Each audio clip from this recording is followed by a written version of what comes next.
those, the ones that are near good infrastructure that we might want to keep, and then. Certainly. Yeah, something that's, yeah, absolutely. I think like some of these off of College Ave,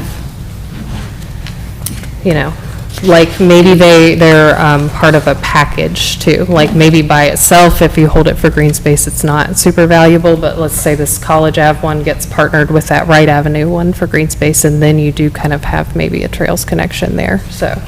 I mean, I guess I'm thinking like it would be nice if we know that somebody has a need and we could just hold it okay, but otherwise, we're not building trails as a part of this group, and we're trying to get this back. So we would look, I think we would look around to adjacent landowners and see if they want it as a first step, and then, I mean, I don't know.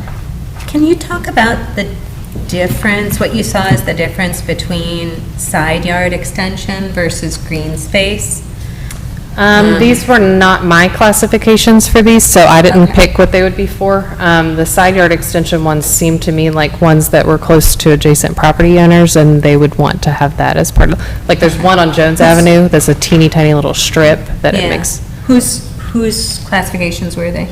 I believe it was. A giant group of us that went through this very painstakingly multiple times. When we get to side yard extension, what do you see the approach? Is it, we're giving it to the adjacent property owner to get it back on the tax rolls to ensure that, or are we gonna offer it for sale? I mean, we talked about that, and we were talking about what if we offered it for some sort of, you know, market-ish rate, because we could make money that way, and we could still be sort of below what other people are charging if we use like assessed value or something like that, you know? Thoughts? Yeah, I mean, if you went, I mean, even if you went half of the appraised value type of thing, I mean, if like that one on Jones, I think it was $34,000. I think that's the one I saw. Little, Yeah, it's a 54,000. So that sliver, I mean, if you offered it to them for 25, I mean, I think that's, I'd love to see them pay it. So if we get a Jones number 2, it looks like somebody's cutting it, right? Right. So it looks like, because that's Michael's house, he's cutting a triangle. You know what I mean? Like it's yours already. Right. I mean, and that's the kind of thing that, if we can get them to pay for something for it. Yeah, I mean, that's what we were talking about. I think that, you know, Charleston had this thing of offering it extremely cheap, and I think that's because their land value was really low, and they had a whole bunch of extra lots. And here, we have such a good market for land that, I don't know. I think the problem gets to be, we probably need a scale that says if it's 2,000 square feet, or if it's 600 square feet. That's right. You're right. Sure, if it's a teeny tiny thing. Because, I mean, there's value to the city if we get it back on the land. Absolutely. On the rolls. Yep. And that sort of thing. And there's also value to the city if we're not the liability insurance holder on. So, I mean, it's the kind of thing that, you know, I think some of the, a closer look with some of those probably makes a lot of sense. But you're right, it's a sliding scale. It's a buildable lot, right? It has a certain value. If it's just a triangle that you can't put a doghouse on, there's mowing, I mean, there's not a lot of value. Right, we're not trying to make money off of that. I guess we were just initially thinking, oh, we could just adopt that program from Charleston, but then thinking about it more, like maybe that's not the best approach. They were doing like $500, $1,000. It was minimal. Right. So. And is where it gives a total appraisal, is that appraisal or is that the assessed? That's the land appraisal value, or sorry, no, that's the total appraisal value, not the land. From the assessor? But it's different than the 60%. Right, Adelheid? Yeah. So this is the calculation upping the 60% value of the assessed to an appraised value? The assessor does both numbers. Oh, the assessor does do both. You do appraisal, then you do what, 60% to get to the assessment, right? Okay. Something like that. Yeah. But that's based on the county? Okay. Yeah, but some of those I don't know are correct. Yes, I was going to say some of them. Yeah, some of them are wrong, unfortunately. So, I'm not wrong, they're out of date. Yeah, this is all just the data that was available on the parcel viewer. I mean, in many property viewer. ways, with all due respect, if the city owns it and it's a triangle, there's no need really for us to keep going out and appraising it. So whatever it was on there for is probably what it's on there for 20 years later. It's just, particularly just the Darst one. That almost That's a looks, lot. like that's almost enough for a whole house. Yeah. Or maybe it is, I'm It's, not 100% sure if it is enough for a whole house. Small house, like a tiny house, yeah. It's a decent sized lot. That one's not a bad one, like for green space too, honestly. Community little park right next to the church over there. Or a house. Yeah, Like, yeah, or a house, we're or. tearing down True. houses. Yes, true. So, to the city manager or council, I mean, probably not a fair question. So, these are all probably on our books, insured by the city of Morgantown through Brim. So one of the questions would be, if we got rid of 20 of these off your books, does that help you guys much on your premium? Or is that de minimis? We can look with our agent and ask,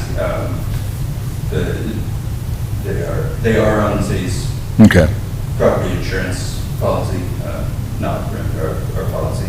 They're also, I believe, all unimproved properties, so should not Right. subject the city to liability. Okay. Because they're not improved and there's an immunity provision in state code, but that doesn't mean there's no risk ever. Right, That right. doesn't mean that's how carriers evaluate it. So that's worth you checking out. And it's certainly, I mean, to both of your points earlier, getting these properties back to active individual management and on the tax rolls is a big benefit for Yeah, everybody. okay. So I do have an interested party that reached out to me about a side lot extension, and I don't know how to proceed or what to tell them, what the next steps would be in order for them to purchase that lot. Well, I think we have to kind of get to a place where, in the next property management meeting, hopefully, we're sort of set out some criteria for how we want to run this. I mean, I think we need, like Michael said, there's got to be some sort of like square footage, like below this level, we're going for X amount, and then above.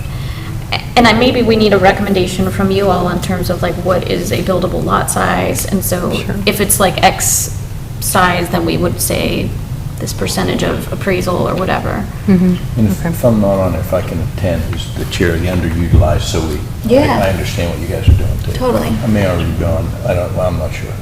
I don't know if you are, but we will. Okay. Yeah, I think that's what we need to do next. We need to make a policy of how we're going to handle these things that come to us and how we're going to get them back to use. And if you have any particular thoughts you want us to consider, let us know. And you and Ricky too, Caitlin, I mean, come with any recommendations that you have, because I think we're just working from scratch. Yeah, okay. Yeah, because it sounds like we need to kind of reevaluate what we've typed up based off of the Charleston one, and I think so. I mean, I Yeah. just think this is an opportunity for us to make a little bit of money and still give people property at a steep discount compared to market, so. we can look for some more precedent examples too, like maybe there's one that's a little bit more applicable to in terms of the program framework, and then we can build out some of the specifics about this too, like some specific recommendations about this, and maybe that'll help inform kind of how to move forward with that. Well, you know, quietly, if you shared that list with Charleston Executive Director and said, if that's new properties in your city, how would you handle this? And they say, well, the 17,000 one we would sell, everything under 1,000 we might give away, everything else we're looking at 500 to 1,000. We would at least get an idea of how they, when they look at things like this, how they would look at it. And Yeah. because I think it's real good, particularly with the topography. So it shows you what the slopes are and that. And I mean, somebody could take a look at this in a half hour, say, here's group one, here's group two, here's group three. Yeah. It would just give us some insight on, if they were presented with this opportunity, how they would handle it. So I think Adelheid, tell this person that we are working on it, and it might be a month or two, but we'll come back to them. Keep cutting the grass, please. I mean, the other tact would be, I mean, once you've approached all the adjacent owners, which I think would be the first step, right? You'd want to give them the first right. I mean, the other approach is you could get somebody to auction them, right? You kind of do a wholesale, get rid of them, if that was our mission, and make it happen quickly, or try to happen. I mean, I'm not sure that they would go, but that's another option. Yeah. You need to push people a little bit. Yeah. You really- Yeah. Yeah. Yeah, I mean, I guess I just don't see a lot of advantage to holding random things No, that just I- came no, to the no, city no, because no, somebody I didn't mean, pay I their think taxes. our mission is get it back on the tax rolls. I mean, that's what we need to be doing. Okay.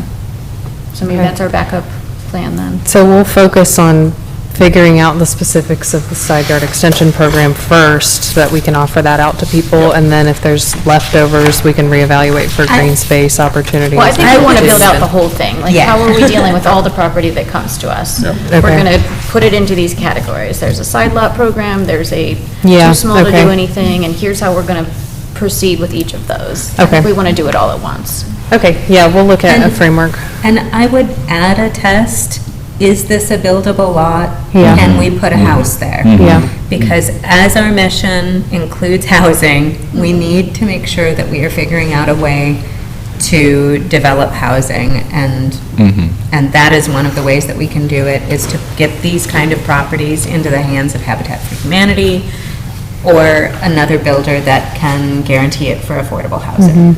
And I mean, that could be part of our process, that like, when it is a buildable lot, we first offer it to Habitat and the Housing Authority, and if they don't want it then, or whatever. I mean, it doesn't, I'm not saying that Yeah. needs to be it, but we could, Try to, figuring out that first, but one of the tests is it a buildable lot? Okay.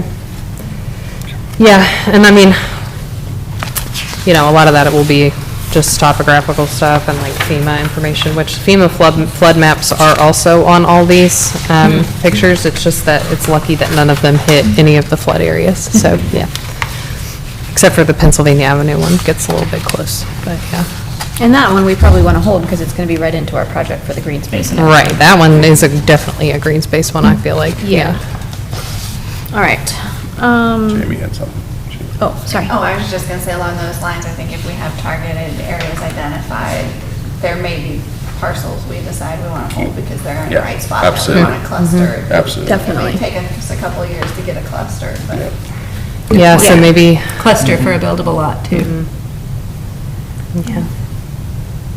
Yeah, I mean, I think I'm just thinking of those random woods, steep slope ones that we just get them on. Yeah, it's, I mean, it's, if you did develop it for green space, then I, like I was kind of saying, I feel like there needs to be a sort of a very, know exactly what you want to use that for, because otherwise it's sort of difficult to develop and, but like ones like this Purrington Avenue one, these people would want this for sure as a side, their driveway runs through it. So, Right. All right, so on to changing the Green Belt Committee to the Resource Development Committee. There's a resolution in our packet to authorize the creation of that committee. It's like it's on page 35.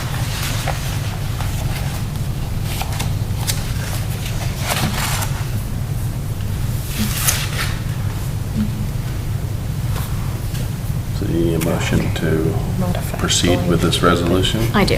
Okay, I would make the motion that we proceed with this resolution to change, really changing the name, right, of the, And the purpose, yeah. and the purpose as noted here in the resolution. Second. All those in favor? Aye. Fine. Aye. All right.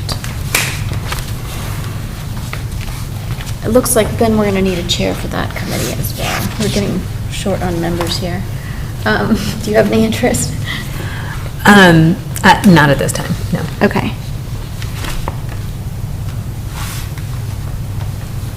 Well, Brent is currently the chair of the Green Space, so I will talk to him and see if he wants to keep on with that, or if we would need to do something else.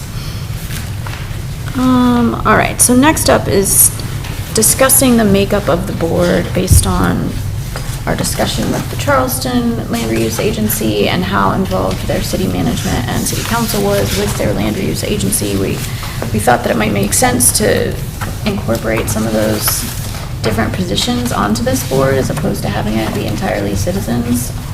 And we talked to Jamie about this week.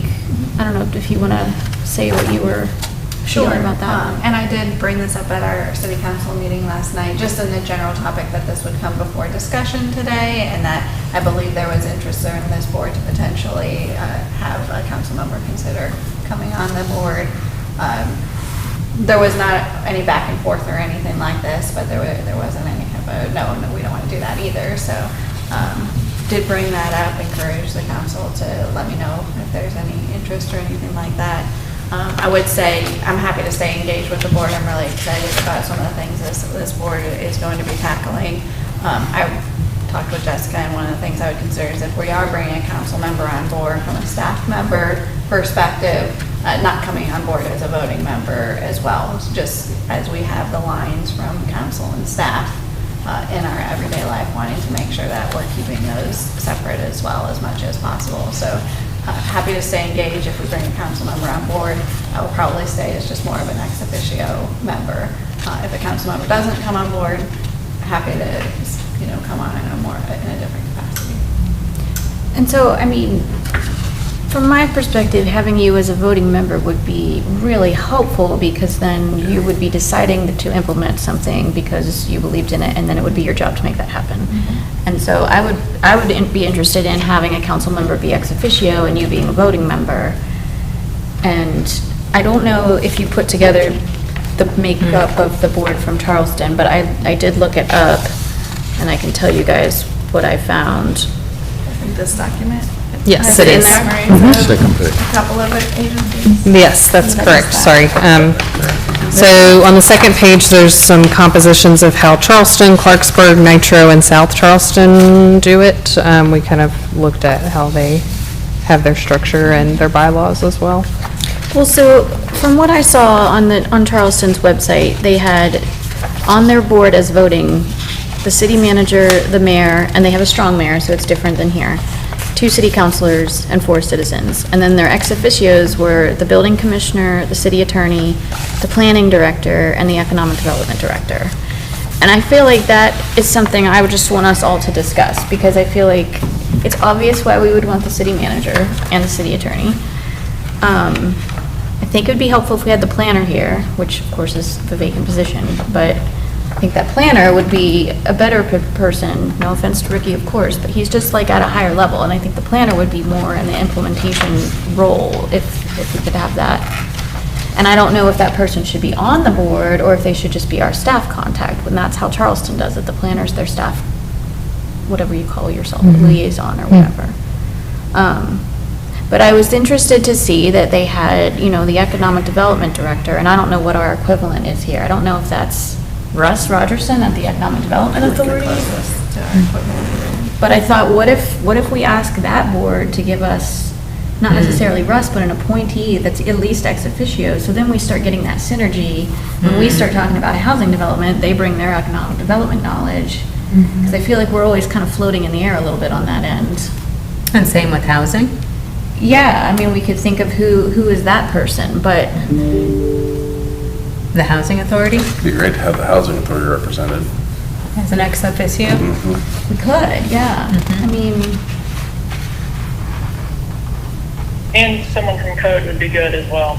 oh, right, so I think having Drew here would, I think he's the highest one ahead of code. Like, I think having that synergy would be amazing, because a lot of what we're talking about has to do with what they're doing day to day. We lose a lot by, let's check in with so-and-so You lose a and lot. come back next month. We lose a lot that way. Time is just lost. Well, and I think what's happening is, like, we have some ideas, we don't know if they're practical or doable, and then we have to wait till we talk to that person, and then we don't have the feedback directly. So, like, if we just said, Drew, what about this, and he could tell us in real time that's either a terrible idea or a good one, then we could all start moving and working together. Yeah. Stop having so much blight, Yes. So I guess I'm interested to hear what you all think, who should be voting, who should be non-voting, and like, maybe we should start with who should be here, and I think we just kind of hammered that out, but, so city manager, city attorney, somebody from housing, somebody from the development authority, I think definitely a council person. You said Anybody planning, else? you had said planning before. The planner should be here. It's just like, I think the question with that is the planner on our board, or is the planner our staff contact? I think it would probably make sense as the contact. I think the staff contact is appropriate. You do, okay. And then it could be you, or it could be your designee, I think, as long as it's somebody on your staff, not just a citizen or whatever. Anybody else that you think we're missing from the representation? maybe we should consider a real estate agent to try to help us come up with some of these prices if we're going to offer lots or give us comps or be able to tell us where development is happening, which neighborhoods are becoming more desirable so that we know which lots we may want to hold on to long-term, things like that that we may not see on a day-to-day that they will know more about. Is that is that a category of a person, or is that something that the city should be looking for in terms of citizen qualities?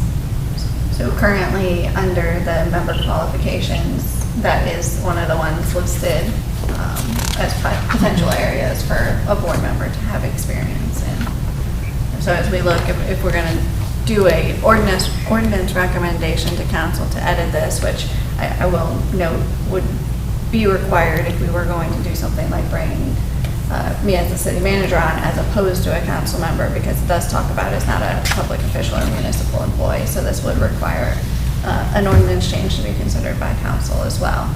But it does have somebody familiar with real estate transactions. But that could be me, because I'm a real estate attorney, and that's not quite the same. So I think it's a question of like, are we trying to recruit a real estate attorney in this citizen group, or do you think it needs to be like every time we have a realtor on this board, you know? Because right now we don't, so we either kick someone off or bring somebody in. So Well, you have a vacant seat though, right? we do. Well, And we could change the number of the board. I mean, it doesn't have to be 7. I think, I talked to Danielle about this afternoon, and council is willing to bring somebody, and I don't think they care about whether they're voting or not, but she just said, make sure you've got an odd number on the voting, obviously. So, do you have a thought on that, Adelheid? About the realtor? I mean, I just think it needs to be somebody who's familiar with the market and the changing market. So not necessarily someone that's doing real estate law or someone like me that's isolated to one neighborhood, but someone who knows citywide what the prices are, how they're changing, what we should do moving forward, where we should focus our efforts, where the trending neighborhoods are, that type of thing that we may not know. But I guess my question for you is like, do you think we need to have a designated spot for a realtor on this board, or? Yes. See, I would say no. I think You it would? creates a conflict. Really? Well, I think if the realtor joins the board, they're conflicted out. Then they can't have it. Their list company sales. can't.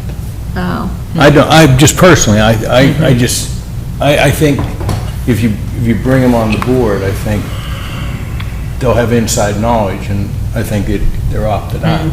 That's where I think, So nobody's going to want to do it, is what you're saying? Well, but I also think that when maybe we have someone we can ask on a regular basis, what does this look like? It looks like a consultant that sees us as a client and can give us that kind of stuff. Didn't we do that for Pennsylvania Avenue? We retained somebody to help us with that, was it? Yeah, We tried. we try. Okay. But I also think that, when you look at that, there may be somebody who's more expert in, we may ask a different person for the South Park information than the Suncrest information, and some things like that. I guess the one thing that I would say is really good, I would say, was Charleston, Clarksburg, Nitra. I'd like to know sort of the budgets of each, the land mass of each, the percentage of sort of commercial, industrial land use versus neighborhood land use. I mean, the one thing that sticks out that I think we have to be careful of, that what Jamie was saying is, in Charleston, you have a strong mayor, so you have an executive branch, and then you have the legislative branch. And so you may have a disproportionate amount of public officials on that board. I just think we take a look at this, because I think there's some ways to do all of that, but part of it has to be is through the mayor and through the city manager, say, these would be the appropriate staff members to be on here, or perhaps they're your designated resource people that sit here, how we do that. But I just think that as we do this, going through figuring out, the complexity and the size and what we're really trying to do would be important. I mean, I feel like if you look at this, it's pretty common, though. You've got some citizens, some staff, Right. and in some cases, they've got people who are directly over like code or development or, I don't know. I don't know that it necessarily matters what we have in terms of property. I think we just have to figure out who are the players that we think are important to be on this board to really get things finished, done. I mean, I think here, we're not there yet, but our function's approaching an urban renewal authority. And with these, when you go to these different, when you go to downtown Clarksburg, you see it changing downtown Clarksburg.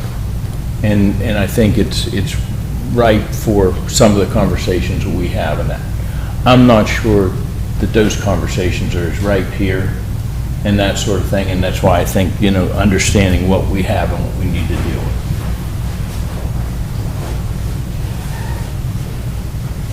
I mean, for instance, sunny side up, we're looking to redevelop some parcels down, that we have down near the power plant.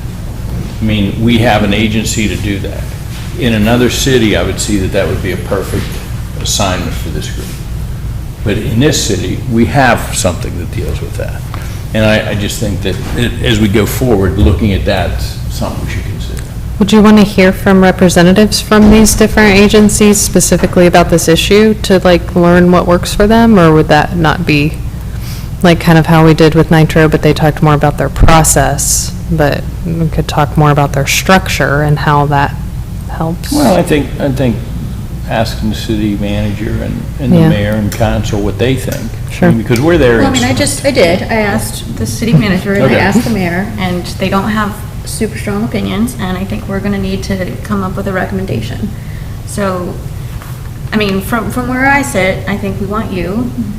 Personally, I think we would like code enforcement. I think we should change to the planner being our staff person if possible. And that's totally up to you. I mean, I'm not trying to dictate. Sure. But I think the other ones, I think we should have council ex officio for sure to close that gap. And then the other ones, if you guys think housing, they could be an ex officio or they could be voting. We have to just decide that. I don't think it's that hard a question, I guess. I think we're almost there. I mean, to me, the economic development person is another question. Should they vote? Should they just participate? I don't think you need voting, but I mean, it'd be great to have them at the table. I think it would be great if they came every time, you know?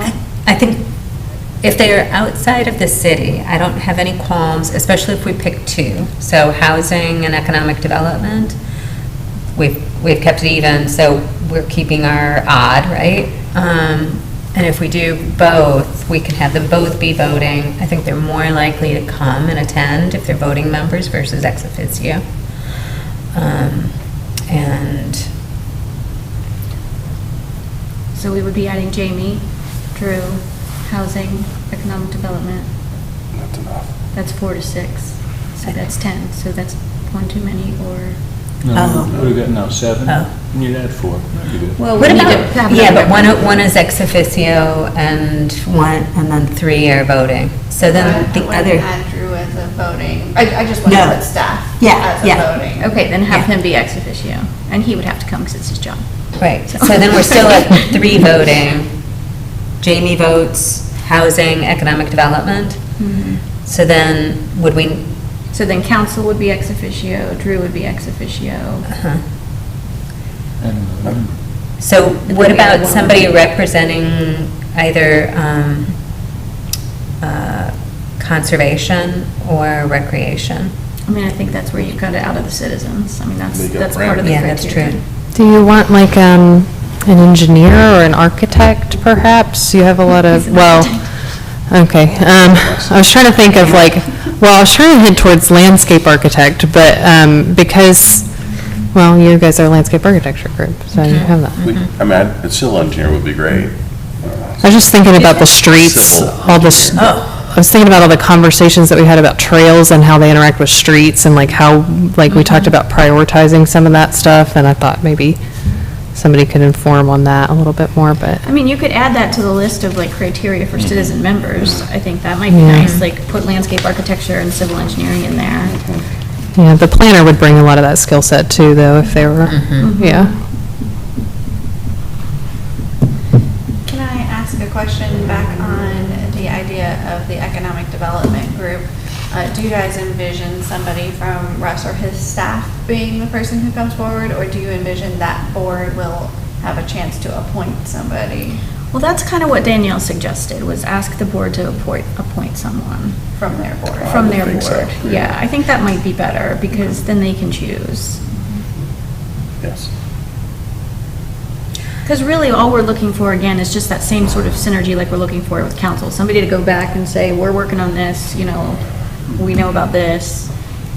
Would we want them to appoint somebody from their board or staff?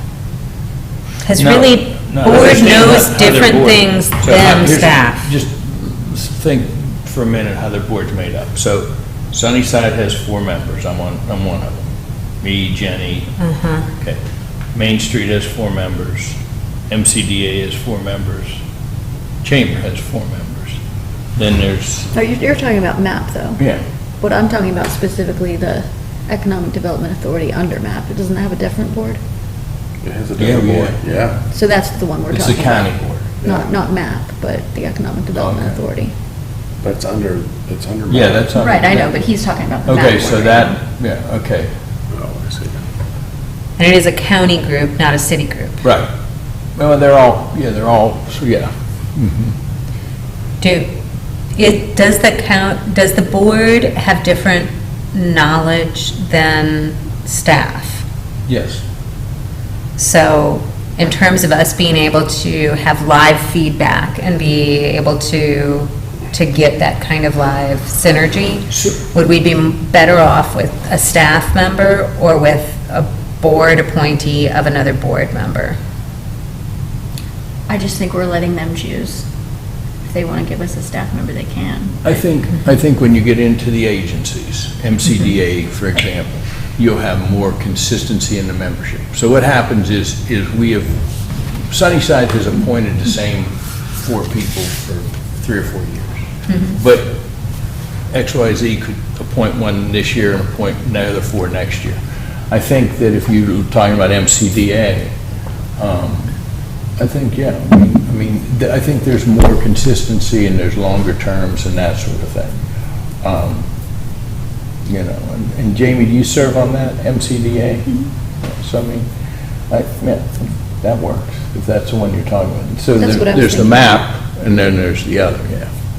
Yeah, not MAP, that's too general. I wanted the Economic Development Authority, so that like when we're talking about doing some sort of project, we can partner, you know, Do you see that, or do you see Main Street? no, No. not Main Street. It's promotion group. Yeah. Okay. I'm on that board. Okay. So maybe, Jamie, could we add, with experience in the following areas to the ordinance, maybe we add real estate as a realtor as opposed to just transactions? I don't know. I mean, I do feel like there's a distinction there that Adelaide's trying to make, which, I mean, I hear what you're saying. We maybe don't want to have a straight up realtor, but at least somebody who has that knowledge. Right. We could also consult with that.